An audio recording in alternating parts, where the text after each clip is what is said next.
A Bíblia nos fala de um desafio único e ao mesmo tempo impossível. Como fazer? Como fazer com um desafio que, quando se coloca aos nossos olhos, é impossível?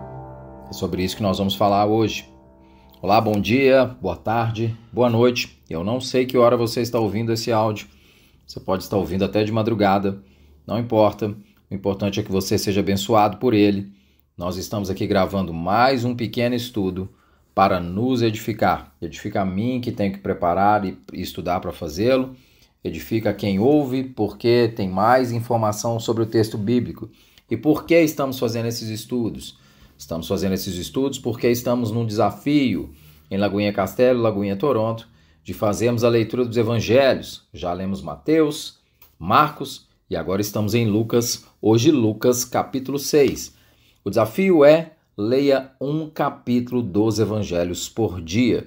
E hoje, segunda, 2 de maio de 2022, é o dia de Lucas, capítulo 6. Então hoje nós vamos ler.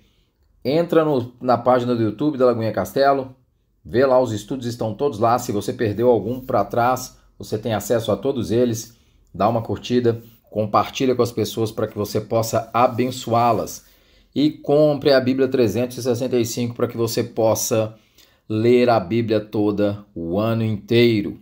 Nós vamos ler hoje Lucas 6, dos versículos 27 até o 36. Diz assim: Mas eu digo a vocês que estão me ouvindo, amem os seus inimigos, façam bem aos que os odeiam. Abençoem os que os amaldiçoam, orem por aqueles que os maltratam. Se alguém lhe bater uma face, ofereça-lhe também a outra. Se alguém lhe tirar a capa, não o impeça de tirar-lhe a túnica. Dê a todo aquele que lhe pedir, e se alguém tirar o que pertence a você, não lhe exija que o devolva. Como vocês querem que os outros lhe façam, façam também vocês a eles. Que mérito vocês terão se amarem aos que os amam? Até os pecadores amam os que os amam. E que mérito terão se fizerem o bem àqueles que são bons para com vocês? Até os pecadores agem assim. E que mérito terão se emprestarem às pessoas de quem esperam devolução? Até os pecadores emprestam a pecadores, esperando receber devolução integral. Amem, porém, os seus inimigos. Façam-lhe o bem e emprestem a eles, sem esperar receber nada de volta. Então, a recompensa que terão será grande, e vocês serão filhos do Altíssimo, porque ele é bondoso para com os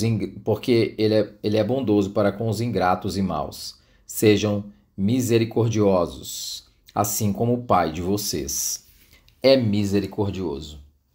Como lidar com um desafio que é único e que ao mesmo tempo é impossível?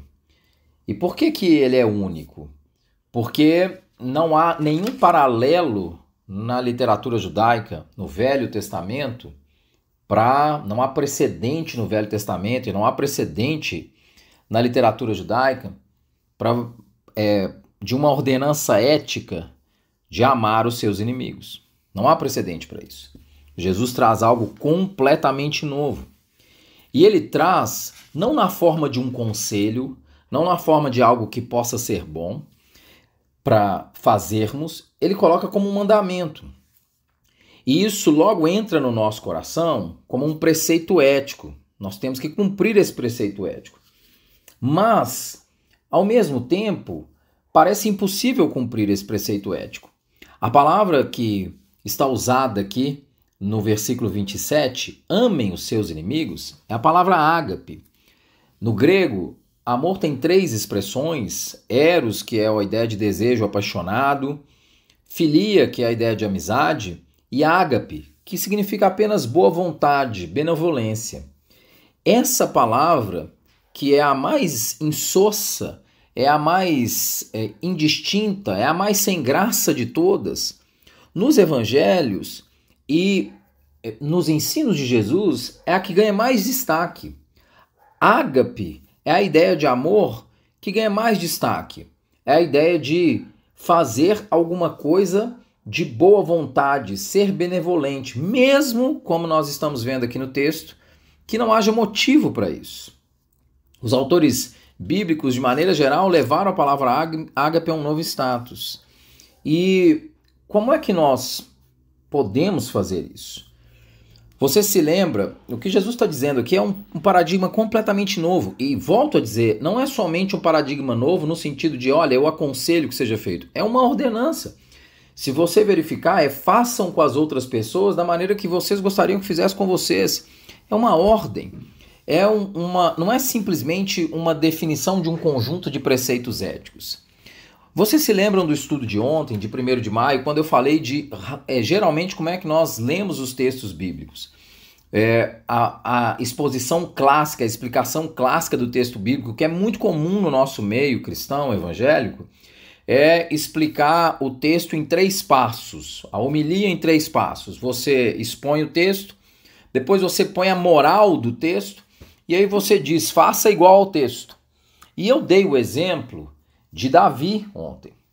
E o exemplo de Davi que eu ouvi, na verdade o exemplo não é meu, o exemplo está num vídeo do Vitor Fontana junto com o pastor Marcos, me foge o nome dele aqui agora, o sobrenome dele. Tem um pequeno vídeo que eles falam 5 coisas que eu aprendi com o Timothy Keller. E ele vai falar desses 3 passos da homilia. E esses 3 passos são o que o Keller costuma dizer, o Tim Keller costuma dizer que são os passos clássicos de uma pregação. Você expõe o texto, depois você busca a moral do texto e você diz para as pessoas, façam de acordo com a moral do texto. E aí a sua pregação vira uma pregação moralista. Vira uma pregação de comportamentos éticos. Não que os comportamentos éticos não tenham que existir, mas ela vira uma pregação que prega comportamentos éticos. E aí o exemplo de Davi que nós demos ontem é muito interessante, porque quantas vezes nós já ouvimos a exposição do texto de Davi lutando contra Golias, e aí a moral do texto. Qual a moral do texto? Tá vendo? Quando um filisteu desafiou um servo do Senhor, ele caiu.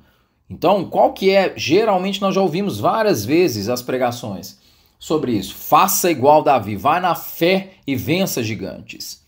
Isso é um absurdo você tentar fazer isso recorrentemente, porque gigantes não são feitos para serem enfrentados. E não sou eu quem fala isso, o Keller costuma dizer. Gigantes a gente não costuma enfrentar. Por quê? Porque eles são gigantes e a gente vai cair na mão deles. Ah, mas se eu for nas mãos de Deus, percebe como a leitura moralista? Como é que o Keller fala? O Keller diz que além desses 3 passos, eu deveria ir em mais 2 passos, que é pensar o seguinte, vamos fazer igual o texto, vamos enfrentar o gigante. Eu não vou conseguir. E eu não vou conseguir por quê? Porque eu sou imperfeito, porque eu sou falho e eu vou cair. E qual é o 5º passo na percepção do Keller? Vamos confiar no verdadeiro Davi. Aquele que é o maior, melhor Davi, que não jogou uma pedra no gigante, mas que se entregou e morreu na cruz por nós. Em Cristo, você deve estar perguntando, por que você está dizendo isso? Esses preceitos que Jesus diz aqui sobre o amor aos inimigos, sobre uma vida de total abnegação, sobre orar para os seus inimigos, para os seus opositores, ele só pode ser feito no contexto do Evangelho. Então eu expus o texto que Jesus fala, eu expus, é verdade, a moral do texto, dizendo que a moral do texto é ame os seus inimigos. O comportamento ético é aqui. Mas esse texto não é só moral, ele é espiritual. Então, se no 3º passo é dizer assim, faça igual ao texto, eu vou te falar o 4º. Você não vai conseguir. Você nunca vai conseguir amar os seus inimigos dessa forma. A não ser que o 5º passo entre de maneira clara no seu coração. Você só fará isso se Cristo Jesus fizer por meio da sua vida. Você precisa estar cheio dele. Como nós falamos de Lucas 1 até 4. Você precisa estar cheio do Espírito Santo de Deus. Esse tipo de ética não é só moral, é espiritual. E se é espiritual, tem a ver com Deus. Tem a ver com o único que é capaz de nos habilitar a viver esse desafio. O desafio único de amar ao único por quê? Porque em nenhum lugar do Velho Testamento há uma menção a isso, de amar os inimigos. É só Jesus que diz isso. O desafio único e impossível. É impossível para mim E é impossível para você, meu irmão, amar os inimigos dessa forma. Então, como nós fazemos? Nós reconhecemos que nós não damos conta. E nós começamos a colocar nosso coração diante de Deus e pedir a Ele que faça isso em nós. Que faça esse tipo de comportamento acontecer em nós. E aí vai ser Ele fazendo em nós. Vai ser diferente. Deus te abençoe.